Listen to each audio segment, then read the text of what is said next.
Hello tout le monde, j'espère que vous allez bien, moi ça va super. Il y a plein de projets qui se concrétisent en ce moment et en plus je pars en Italie d'ici 2 jours, donc autant vous dire que je suis très contente. J'avais trop hâte de vous tourner cette vidéo autour de la transition capillaire au naturel pour vous faire justement ce retour d'expérience, vous donner mes astuces, mes conseils, mon parcours aussi pour en arriver là. Donc je pense que cette vidéo risque d'être un petit peu longue, donc prenez de quoi grignoter, de quoi prendre l'apéro, mais je pense aussi que cette vidéo va énormément vous aider si vous questionnez encore ou si vous êtes en plein dedans. En fait, vous êtes de plus en plus nombreuses à me poser des questions en DM, Insta, et c'est d'ailleurs pour ça que j'ai décidé de faire une vidéo autour de ça, parce qu'au moins ça pourra répondre à la majeure partie des questions et de partager ça, on va dire, avec tout le monde. Petit rappel, je suis quand même passée de ça à ça. Ouais, il y a quand même un sacré changement et c'est bien pour ça qu'aujourd'hui je peux vous dire, foncez, passez au naturel, faites votre transition et surtout prenez des notes. Je vais vous donner vraiment mes meilleurs conseils pour que vous réussissiez sans trop d'encombre cette transition naturelle. Bref, voici mon retour d'expérience et tout ce que vous devez savoir pour faire votre transition capillaire. C'est parti!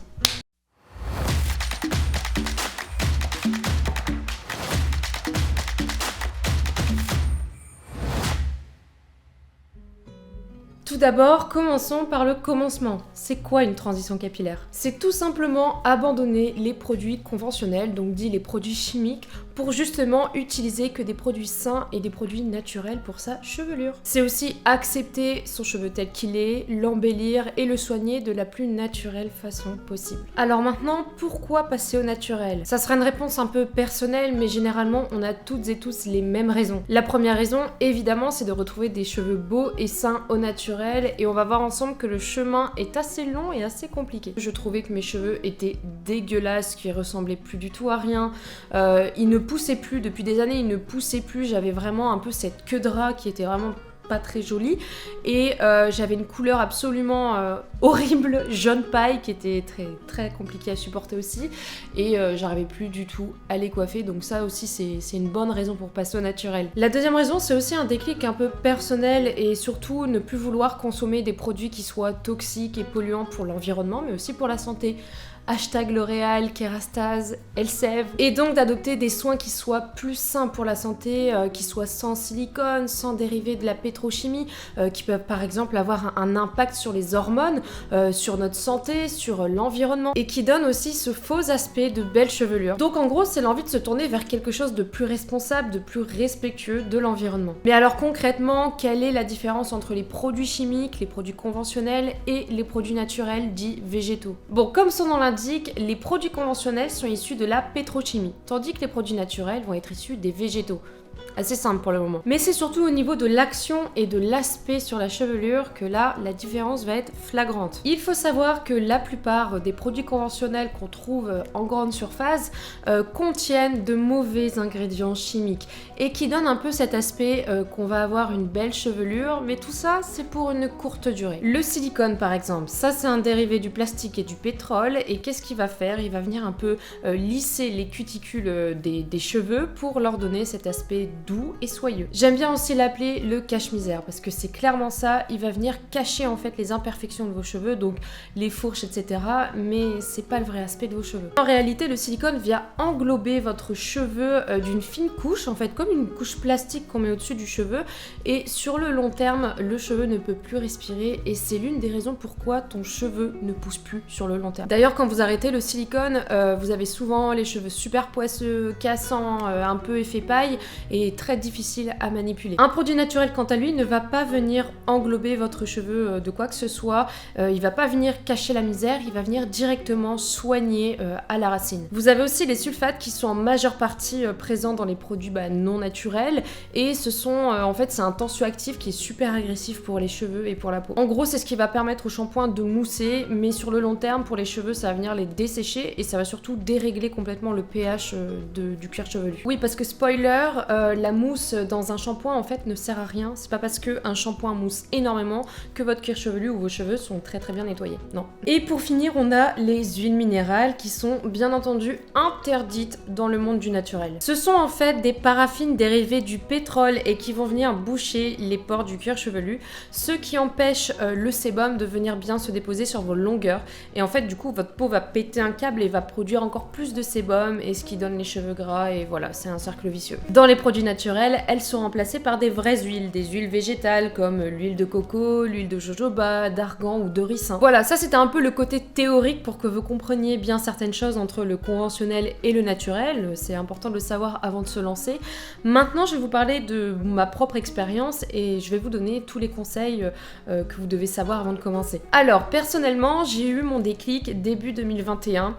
J'étais déjà une habituée de la skincare au naturel et j'avais envie de passer un peu à l'étape supérieure, c'est-à-dire les cheveux. Et la première étape que je peux vous donner à ce moment précis, c'est de ne pas vous lancer sans vous renseigner. Vraiment, c'est hyper important d'aller piocher à droite à gauche les informations parce qu'une transition capillaire, comme vous allez le comprendre, ça ne se fait pas en claquant des doigts et c'est hyper important d'avoir les bons produits, etc. Donc ne vous lancez pas dans le grand bain en prenant un produit naturel parce que ça va pas se faire comme ça. Donc dès janvier 2021, comme une sorte de bonne résolution, j'ai décidé de complètement abandonner tous les produits chimiques, tous les produits conventionnels de ma salle de bain et donc de ma routine capillaire. D'ailleurs, c'est drôle parce que j'ai commencé ma chaîne YouTube à ce moment-là.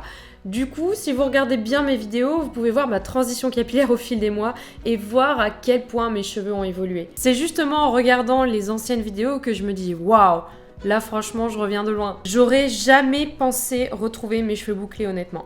Et eux qui ne poussaient plus depuis des années poussent aujourd'hui super rapidement. Alors, comment on commence cette transition? Avant de vous parler des étapes de la transition, il faut tout d'abord adopter une nouvelle routine et donc des produits adaptés. Et je sais que niveau budget, ça peut être, il peut y avoir une différence quand on est habitué au conventionnel. Il faut aussi des produits doux pour commencer, des produits qui soient adaptés. Et mon conseil, c'est surtout de ne pas commencer forcément avec des produits solides, genre des shampoings solides, des après-shampoings solides. Parce que moi je me souviens, j'ai voulu bien faire et au final je me suis rendu compte que ça me convenait pas pour commencer, surtout pour commencer en fait. Après à l'avenir, peut-être que vous allez vous y habituer, maintenant ça va. Mais pour commencer c'est un peu trop déboussolant et je me suis très vite rendu compte que ouais, même mes cheveux ils avaient pas apprécié, c'était pas adapté. Ce que je vous conseille pour cette première phase de pré-transition, c'est de vous munir du shampoing ou de la base neutre de la marque WAM qui est à 10,90 € et qui est vraiment parfaite pour bien débuter cette transition. Donc c'est une base neutre qui n'a pas d'odeur ni rien, que vous pouvez d'ailleurs personnaliser comme bon vous semble. Moi je me souviens avoir mis quelques gouttes d'huile essentielle de ylang ylang pour venir tonifier mes cheveux. Concernant l'après-shampoing, je vous conseille le baume démêlant de la marque Santifolia qui est à 9,90 € et pareil qui a une compo super douce, idéale pour commencer sa transition. Et pour les masques capillaires, moi je vous avoue, je sais que c'est un budget et du coup au départ et même encore maintenant, je me suis mis à fond dans le do it yourself. Et d'ailleurs sur ma page Instagram je partage énormément de recettes que je fais à la maison pour surtout des soins capillaires, donc je vous invite à me suivre, comme ça vous pourrez faire des petites recettes qui soient très simples et pas chères et à la maison. Bon alors la première étape de la transition capillaire ou plutôt de la post-transition, c'est l'étape de la détox capillaire qui est aussi appelée la clarification et elle est obligatoire, vous allez voir pourquoi. La détox capillaire, comme son nom l'indique, sert à détoxifier le cheveu de tout résidu chimique ou naturel. Ça va permettre en fait de repartir à zéro, de repartir sur une base totalement saine et de vous débarrasser de toutes les toxines. Comment fait-on une détox capillaire? Vous allez voir, c'est hyper simple, vous avez juste besoin d'un ingrédient, c'est les argiles. Donc vous pouvez choisir soit l'argile verte, le rassoul ou l'argile blanche. Bon, moi en général je varie, mais j'aime bien le rassoul parce que ça donne du volume aux cheveux et comme j'ai les cheveux bouclés, j'aime bien. Et si vous voulez, sur mon blog, j'ai le mode d'emploi d'une détox capillaire, j'ai les recettes, sur mon compte Instagram également, donc je vous invite un peu à aller checker.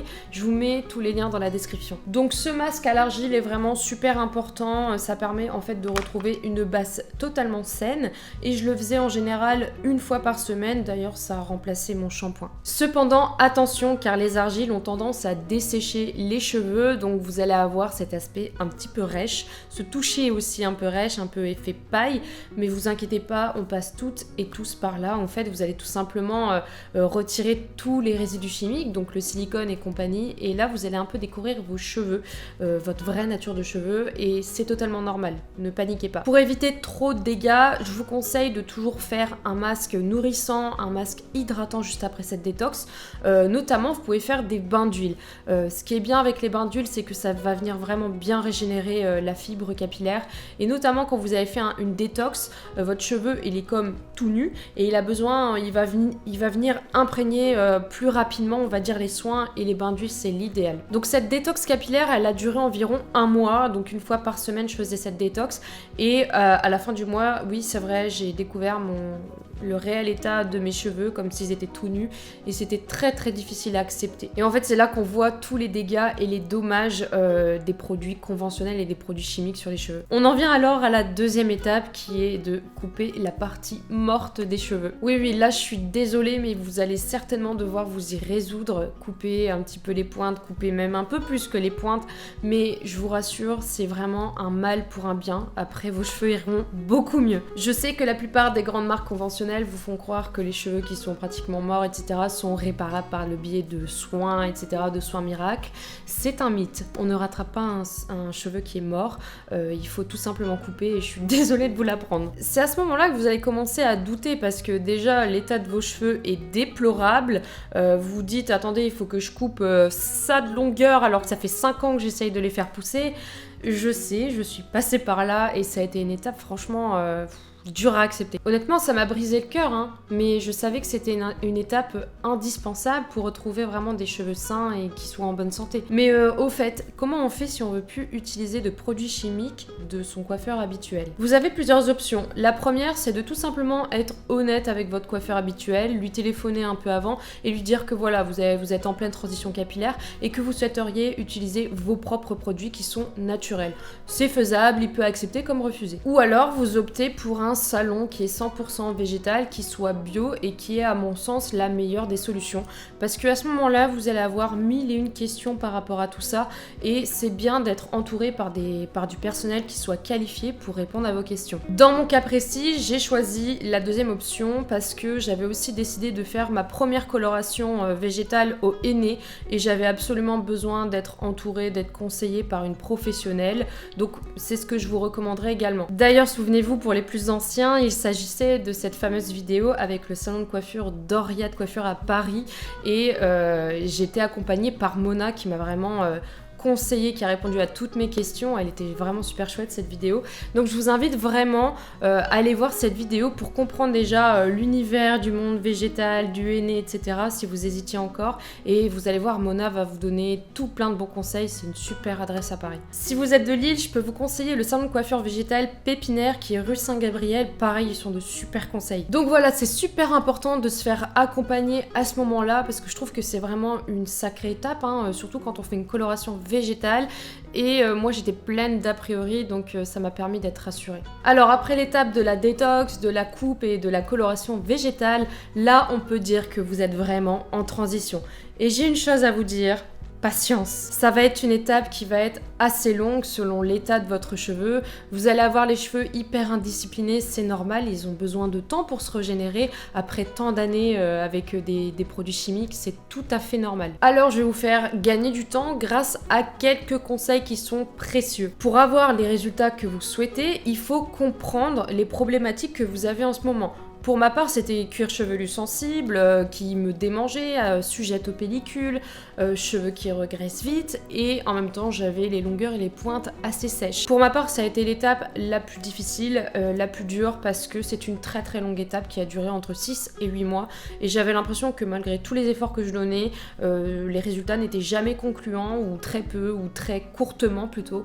Et en fait, c'est tout simplement parce que j'ai compris avec du recul aujourd'hui que j'ai pas bien adapté mes soins, j'avais pas les bons gestes, gestes, etc. Ouais, vraiment, je m'y suis pas prise de la bonne manière et j'étais surtout très impatiente. Parce que mon goal, c'était de retrouver mes cheveux bouclés, mes cheveux ondulés, et je vous jure, c'était vraiment pas gagné, j'étais désespérée. Il me faut donc un shampoing purifiant, doux et régulateur de sébum, tandis que sur mes longueurs et sur les pointes, je vais plutôt privilégier des masques qui soient hydratants et nourrissants, et aussi un peu ce côté renforçateur. C'est à ce moment-là que j'ai connu la marque Les Délices d'Azilis, qui répondait parfaitement à toutes mes problématiques, et qui aujourd'hui est ma référence totale en termes de produits capillaires. Les produits sont à la fois recherchés, sensoriels, naturels et super efficaces. J'ai eu le coup de foudre immédiat sur ces produits et mes cheveux ont vraiment trop apprécié. J'utilise par exemple le shampoing L'Épicé qui est adapté cheveux gras et cuir chevelu sensible. La texture est incroyable, en plus il est pailleté et l'odeur fraîche, boisée, et ça m'a permis d'espacer petit à petit aussi mes shampoings. Il y a aussi la fameuse eau d'Élase, c'est une lotion gainante, une lotion tonifiante qui va venir un peu faire briller les cheveux, leur donner de l'hydratation et venir les tonifier. Je l'utilise tous les jours, c'est une pépite. Je crois que c'est vraiment mon produit préféré de la gamme des Délices d'Azilis. Et il y a la petite nouveauté de la marque qui s'appelle la crème gourmande, qui est un masque avant shampoing pour cheveux secs que je viens appliquer juste avant mon shampoing du coup sur mes longueurs et sur mes pointes, et je l'adore parce que ça a vraiment une texture vraiment hyper onctueuse.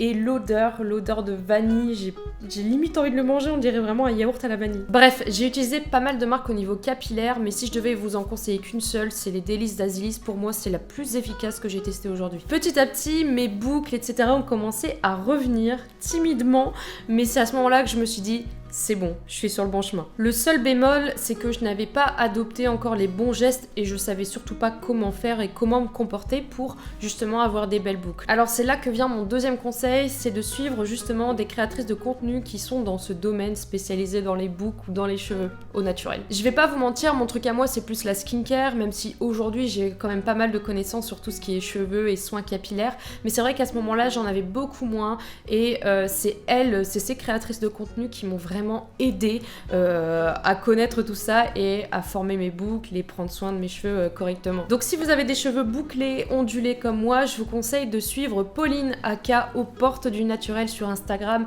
qui est de super bons conseils, qui donne plein de petits conseils au quotidien. Je la trouve super pétillante comme fille, vraiment. Moi, elle m'a permis vraiment d'adopter les bons gestes pour mes boucles, etc.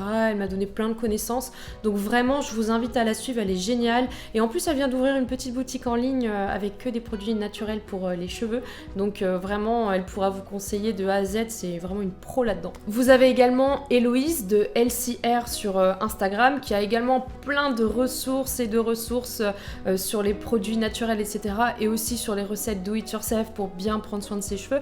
Franchement, je l'ai connue sur TikTok et elle fait vraiment des super contenus, donc je vous invite aussi à la suivre. Et il y a également Marin alias Mrs. Freeze, qui a aussi plein de super conseils que je trouve aussi super énergiques, qui partage du contenu plus éducatif, plus ludique et que je trouve vraiment très intéressant et qui pourra aussi vous aider. Voilà, n'hésitez pas à checker leur contenu pour comprendre plein de choses, n'hésitez pas à les DM, à leur poser des questions parce que c'est vraiment des filles qui vont venir vous répondre et vous aider dans votre quotidien avec vos cheveux. Et puis vous pouvez également venir me suivre sur Instagram quand même. Aujourd'hui je partage autant du skincare que du haircare.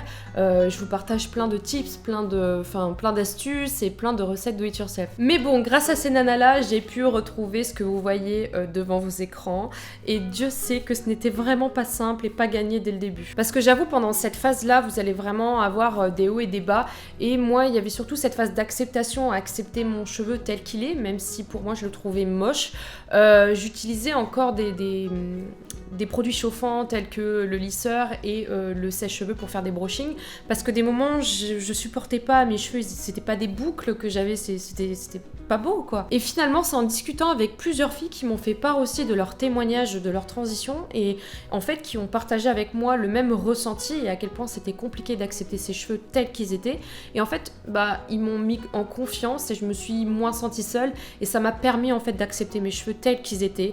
Et en octobre j'ai vraiment banni lisseur et sèche-cheveux, vraiment avec le truc chaud, et je me suis dit ok, je me laisse quand même 3 jokers par an, et voilà, et depuis je m'y tiens et je suis suis très très fière de moi. C'est d'ailleurs comme ça que j'ai beaucoup plus prêté attention aux soins de mes cheveux parce que du coup je cherchais tout le temps à avoir la facilité. Je me disais tiens mes cheveux sont pas très bien, bah je vais les lisser, je vais faire un brushing. Tandis que là s'ils sont pas bien, bah du coup je vais faire en sorte qu'ils soient bien, je vais vraiment apporter beaucoup plus de soins qu'avant. Donc en fait j'ai mis les soins capillaires à la même échelle que les soins que je fais pour ma peau et honnêtement je regrette pas parce que depuis mes cheveux rayonnent et je suis trop contente du résultat. Un dernier truc qui m'a franchement aidé et qui continue de m'aider, je pense que vraiment ça pourrait être bénéfique pour vous et vous faire gagner du temps, c'est l'application Mireille. Mireille c'est une application pour décrypter les cosmétiques que je trouve plutôt fiable, plutôt correcte et qui depuis ces derniers mois est devenue un vrai coach capillaire. C'est d'ailleurs cette app qui m'a permis d'être plus consciencieuse dans mes soins et de savoir quoi apporter selon les problématiques de mes cheveux vraiment. Donc en fait vous allez pouvoir faire un diagnostic capillaire en répondant à quelques questions, honnêtement ça dure 1 minute 30. Grâce à ce diagnostic vous allez avoir un résultat qui comprend la porosité de votre cheveu, la texture et la pureté. Et ce sont 3 choses essentielles à prendre en compte pour déterminer les besoins et les soins à apporter. Donc après ça vous allez avoir quelques explications et me concernant j'ai compris que j'avais besoin de plus d'hydratation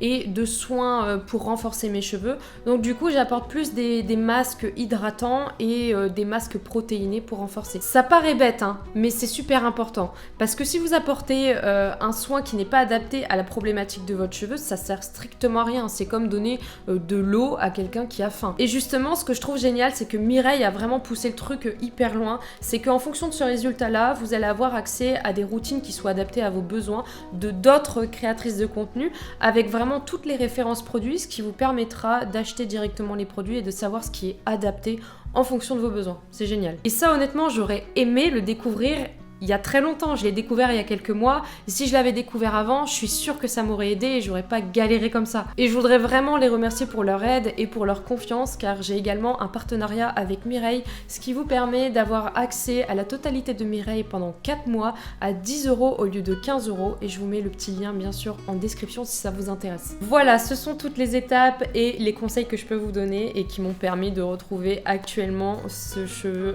absolument incroyable. Maintenant, je vais répondre à quelques questions que j'avais reçues et qui me semblent vraiment pertinentes et utiles pour vous dans cette étape. Alors, j'ai une question concernant le budget et le coût supplémentaire par rapport à une routine capillaire classique. C'est une bonne question et c'est un peu propre à chacun. Tout dépend de ce que vous utilisez avant, j'ai envie de dire, mais c'est vrai qu'en général, les produits naturels sont un peu plus chers quand même que les produits conventionnels. En fait, vous devez comprendre certaines choses.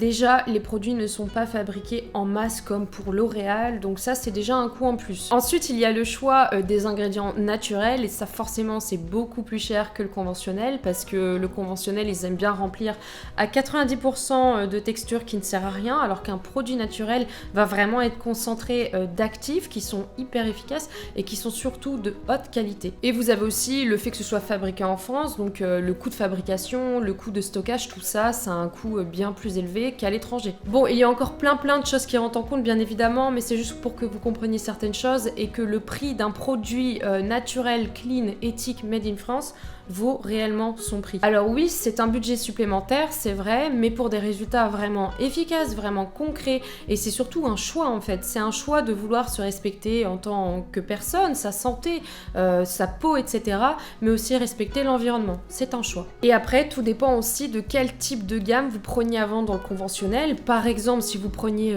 Kerastase, qui est pour moi quand même une gamme capillaire qui coûte assez cher, bah, je vous avoue que quand vous allez passer au naturel et que vous allez prendre des produits de très bonne qualité, vous verrez pas trop la différence sur le ticket de caisse. Mais alors si j'ai un petit budget, chez qui me tourner? Pas de panique si vous n'avez pas envie de dépenser un bras dans les produits capillaires naturels, il y a bien entendu des marques qui vont répondre à ces besoins-là. Je pense par exemple à Léa Nature, à Sobioéthique, à Floram, à Santifolia, Natessence, Lavera.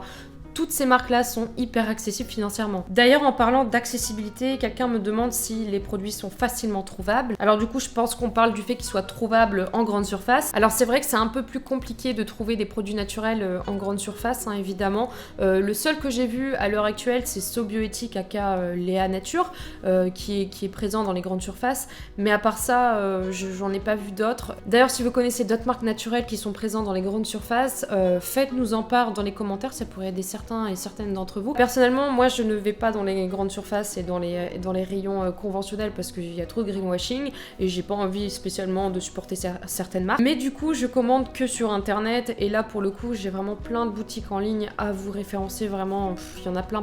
Vous avez Nuo, aussi appelé Nuo Box, ça c'est la base. Vous avez Slow Cosmétique qui est pour moi la référence de confiance. Vous avez Mademoiselle Bio aussi qui est génial. Vous avez Clean Cosmétique qui est aussi adapté pour toute la famille et vous avez enfin Frénétique pour le zéro déchet. Voilà, ce sont toutes des boutiques qui sont vraiment de confiance à ce jour et que j'ai testé personnellement, donc c'est pour ça que je vous recommande. Et bien entendu, j'ai quelques codes promo chez certaines, donc je vous mets tout en description. J'ai une question super intéressante aussi. Est-ce que tu espaces plus tes shampoings depuis ta transition? Alors là, oui. Et là, c'est pour mon plus grand bonheur. Au départ, avec les produits conventionnels et puis au début de ma transition, j'étais à un shampoing tous les 2 jours. Donc un jour sur 2, je faisais mon shampoing et je pense que c'est le cas de la plupart des personnes. Sachez quand même que c'est pas normal que les cheveux regressent aussi vite et que les produits conventionnels ne vont rien arranger aux choses. C'est juste fait en sorte comme un cercle vicieux, comme je vous explique avant, mais c'est fait en sorte pour que justement vous consommiez toujours plus et toujours plus. Par contre, ça demande quand même pas mal de soins pour venir réguler le sébum sans trop assécher. C'est un équilibre à trouver, mais une fois trouvé, je vous assure, oh là là, quel bonheur. Maintenant, mesdames et messieurs, je suis à 4-5 jours sans lavage de cheveux et il ne démange plus, il ne graisse plus. Honnêtement, je m'en sors très bien, même au 5e jour. C'est juste qu'à un moment donné, je me dis bon, je vais peut-être les laver. Mais je suis tellement contente, j'ai tellement trouvé la bonne routine, les bons gestes. Donc oui, c'est un gros point en moins que de passer au naturel parce qu'après... c'est plus une journée sur 2. Et je vous jure qu'au départ, je n'y croyais pas, je pensais vraiment pas que c'était possible. Je me suis juste dit, ouais, j'ai les cheveux gras et puis c'est tout. Et au final, j'en suis là aujourd'hui. Alors si c'est un signe pour vous, prenez-le et passez votre transition. Faites cette transition, vous n'allez pas le regretter. Dernière question concernant ma routine, les produits, les soins que j'utilise pour ma routine hebdomadaire, etc. On va faire comme si on était le jour du lavage et que je devais faire toute ma routine complète. J'ai acheté récemment, enfin il y a quelques mois, une brosse en poil de sanglier et en nylon. Pourquoi j'ai acheté une brosse en poil de sanglier? Tout simplement parce que ma brosse d'avant c'était une brosse basique et elle me pétait les cheveux, ça va? Je vous jure, j'en pouvais plus de voir dans mon lavabo tous des cheveux cassés. C'était pas genre je perdais mes cheveux parce que les perdre on les perd, mais non, là c'était des cheveux comme ça pétés à cause de mon ancienne brosse. Ça se ressent comment j'étais mal. Bref. Donc du coup, grâce à Pauline de Eau Porte Naturelle, elle m'a conseillé de prendre cette brosse-là. Honnêtement, oh, incroyable. Incroyable cette brosse, vraiment, elle ne pète pas du tout mes cheveux, elle respecte totalement la fibre capillaire. Et c'est bien aussi pour celles qui ont les cheveux lisses, parce que ça va venir bien lisser les cheveux, ça donne pas du tout les cheveux électriques d'ailleurs. Donc voilà, c'était mon petit dernier accessoire et j'en suis plutôt fière. 1 à 2 fois par mois, je fais mon rituel de détox capillaire, évidemment, faut continuer à en faire, c'est toujours bien, même si vous êtes au naturel, vous avez des toxines. Maintenant, je les fais beaucoup moins qu'avant. 1 fois par mois, ça suffit largement. Et 1 à 2 fois par mois, je fais aussi un bain d'huile capillaire. Et là, j'ai vraiment adapté des huiles selon mon type de cheveux, sensible, démangeaison et gras. Donc du coup, j'ai pris des huiles purifiantes. Et pareil, ça vient des Délices d'Azilis. Ça s'appelle le bain sucré. Dedans, il n'y a que des huiles purifiantes. Et celui-ci, donc, je l'applique directement sur le cuir chevelu. Je viens bien masser.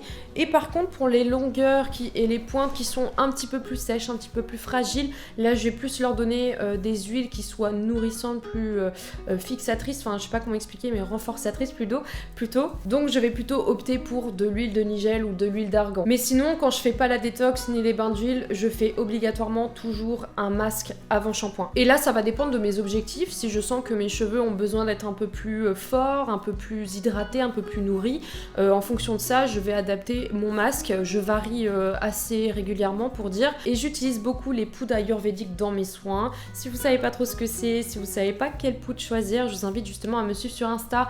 J'ai un guide par rapport à tout ça et puis je fais beaucoup de soins à base de poudre avec mes recettes, donc du coup je vous partage tout ça et ça vous permettra de connaître un peu plus tout ça. Le masque en question, donc je le fais poser sur mes longueurs et mes pointes généralement, et je le fais poser 20-30 minutes avant mon shampoing, et ensuite donc j'utilise, comme je vous ai dit avant, l'épicé des Délices d'Azilis qui est adapté cheveux gras. Et pour vous faire un petit cours comment se shampouiner le crâne, on ne met du shampoing que sur son cuir chevelu. On émulsionne le shampoing que sur le cuir chevelu, on vient pas nettoyer les longueurs et les pointes. Ça ne sert à rien et en plus ça va venir dessécher un peu vos longueurs et pointes, croyez-moi. On vient, on en met derrière, on en met devant et c'est tout. Et après vous rincez. Je préfère le préciser parce que honnêtement moi je l'ai appris au cours de ma transition et depuis toujours j'étais là, je faisais même mes longueurs et mes pointes alors qu'en fait c'est pas fait pour et ça abîme encore plus les cheveux. Ensuite j'utilise un après-shampoing de la marque Alepia pour venir démêler mes cheveux parce que j'ai besoin de bien séparer mes boucles et mes longueurs. Et puis pour finir j'utilise un vinaigre de rinçage à la grenade de la marque Aromazone. D'ailleurs j'ai terminé l'autre bouteille hier. À quoi ça sert un vinaigre de rinçage? À lutter contre les pellicules, à apporter un max de brillance et à venir fermer aussi les écailles de votre cheveu parce que l'eau chaude ça va venir ouvrir les écailles et c'est comme ça que les cheveux sont beaucoup plus fragilisés. Donc à la fin de ma douche, j'arrête ma douche etc. Je remplis 1/10 de vinaigre et je mets 9/10 d'eau et je viens directement verser sur le cuir chevelu et les longueurs. Et voilà, je laisse sécher comme ça. Honnêtement, j'adore cette astuce, c'est super efficace et ça coûte vraiment pas cher. Ensuite, je vais venir essorer un petit peu mes cheveux et je vais venir appliquer tout de suite la lotion gainante sur mes racines comme sur mes longueurs et pointes. Et puis là, je vais utiliser du gel d'aloe vera pour venir commencer à scruncher en fait mes boucles. Donc c'est ce geste-là, vous savez, pour venir former les boucles. Et le gel d'aloe vera, c'est ce qui va permettre aussi de venir fixer en plus d'hydrater. Donc là, je vais commencer à les former, ils sont encore bien humides. Une fois que je trouve qu'elles sont plutôt bien formées, je vais faire la technique du plopping et la technique du plopping c'est tout simplement d'envelopper ses cheveux de manière sécurité sans leur faire trop de bobos parce que pareil les serviettes c'est pas trop adéquat, c'est vrai. Moi personnellement je prends un vieux t-shirt et je fais la technique du plopping avec mes boucles. Je laisse comme ça 45 minutes, 1 heure, le temps pour moi de faire autre chose. Et puis ensuite, je retire ce t-shirt en question. Là, mes cheveux sont beaucoup plus formés, c'est vrai. Et je viens avec mon diffuseur, donc avec mon sèche-cheveux à température ambiante, diffuseur. Et hop, on va venir vraiment faire les finitions et venir former les boucles. Et je rajoute un peu de gel d'aloe vera pour fixer. Voilà, c'était ma routine complète. Ah attendez, j'oubliais quand même, c'est vrai que après quand on a mis le gel d'aloe vera, on a cet effet un petit peu carton, cet effet oula, on se dit ils sont tout fixes, etc.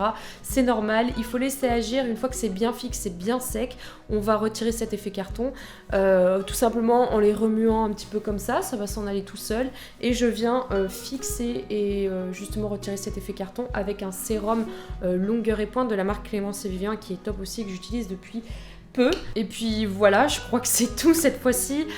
Honnêtement, ça me prend vraiment du temps à chaque fois de faire mes routines complètes. Et je vous avoue que parfois je saute des étapes parce que j'ai la flemme, parce que j'ai pas le temps et c'est ok. Mais bon, le plus dur est passé. Aujourd'hui, j'ai des cheveux sains, naturels, donc je peux me permettre de sauter quelques étapes. Voilà, en tout, ma transition aura duré 10 mois de janvier à octobre. Octobre, c'est là où vraiment j'ai arrêté les appareils chauffants et où j'ai mis toute mon énergie dans une vraie routine capillaire. C'est long, certes, mais j'avais beaucoup de dégâts de la pétrochimie et finalement j'y suis arrivée, je suis vraiment super fière et pour rien au monde, je reviendrai en arrière et je vais réutiliser des produits conventionnels. Et je peux vous dire que depuis quelques mois, mes proches n'arrêtent pas de me dire que mes cheveux n'ont jamais été aussi beaux, n'ont jamais été aussi longs et c'est vrai, je m'en rends compte et je me dis, c'est vrai, j'ai fait un sacré chemin et aujourd'hui mes cheveux ils poussent 3-4 fois plus vite que la normale alors qu'avant ils ne poussaient plus. Alors soyez patients et soyez réguliers dans vos soins et surtout soyez accompagnés, c'est hyper important et je vous assure,